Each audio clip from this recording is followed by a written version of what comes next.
Muling nagkita ang matalik na magkaibigan na sina Pastor Apollo C. Quiboloy at dating Pangulong Rodrigo Duterte kung saan sabay silang nag-motorbike.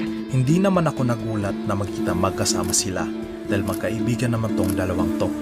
Alam mo kung saan ako mas nagulat? Dito. Oo, dito. Sa sasakyang ito. Sobrang ganda at mukhang mamahalin kaya agad yung tiningnan kung magkano nga ba ito. Ito pala isang Can-Am Spyder RT na nagkakahalaga ng $31,000, mahigit kumulang 1.7 million pesos. At doon ko nalaman na ang sasakyang ito ay isa lamang sa mga luhong sasakyan ni Quiboloy na milyon-milyon ang halaga. Meron pa siyang mga private jet at ang isa ay nagkakahalaga ng 900 million pesos. Bell 429 private helicopter, 350 million pesos. Mercedes-Benz G-Class, 16.5 million pesos. At maliban sa mga maluhong sasakyan na ito, meron din siyang mga ari-arian na bilyon-bilyon ang halaga. Katulad ng Kingdome, isang indoor arena na mas malaki pa sa Philippine Arena. At kung matatapos ang proyektong ito ng pinakamalaking indoor arena sa buong mundo. Tinatayang 13 billion pesos ang budget sa proyektong ito. Tama yung Prayer Mountain, isang pasyalan na malaparaisong lugar na may 8 ektaryang lapad. Tinatayang 2 billion pesos ang halaga nito.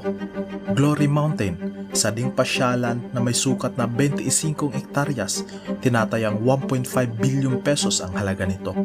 Sunshine Media Network International o SMNI, isang TV station na may estimated net worth na 250 million pesos. At bukod sa marami siyang kilalang politiko, ay namimigay din siya ng mga ari-arian, mga sasakyan at nagpapahiram din siya ng mga private jets and helicopter sa mga politiko. Si Pastor Quiboloy ang nagpahiram po ng eroplano at helicopter kay Duterte noong panahon ng kampanya.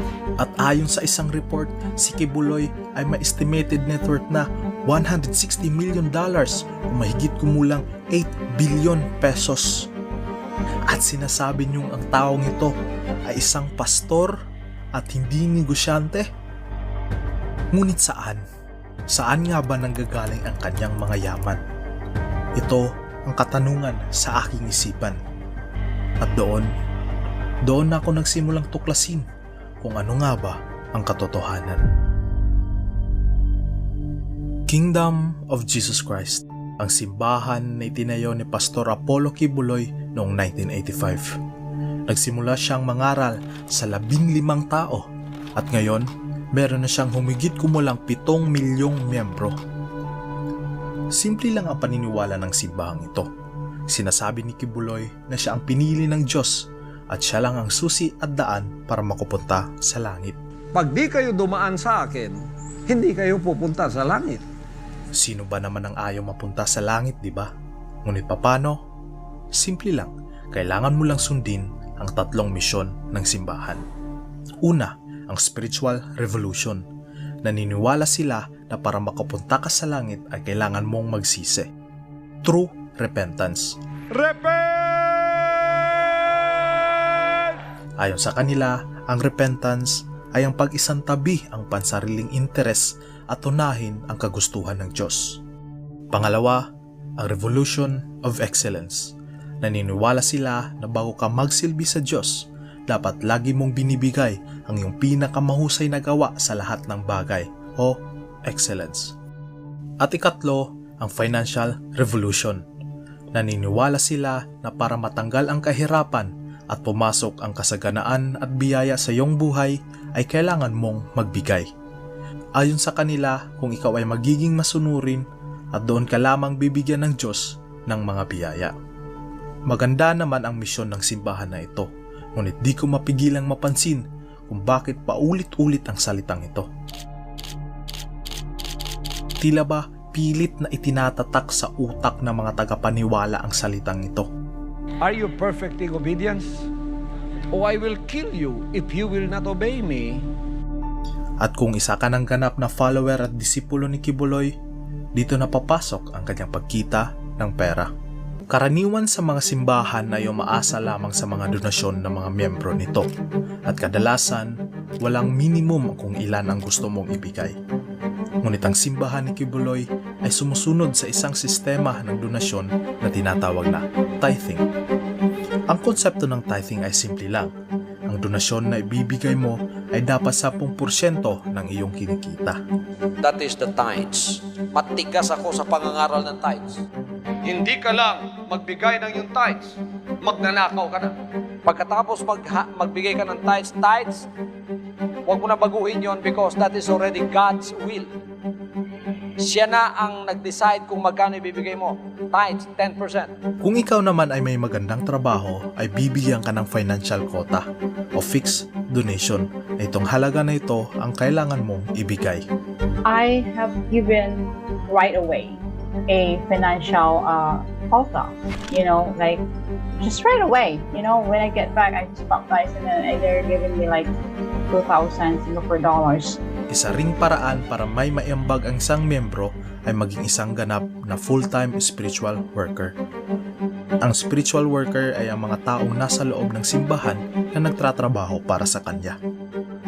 At so tuwing matatapos ang isang event, kinukumbinsi ang ibang miyembro na maging full-time spiritual worker ni Kibuloy.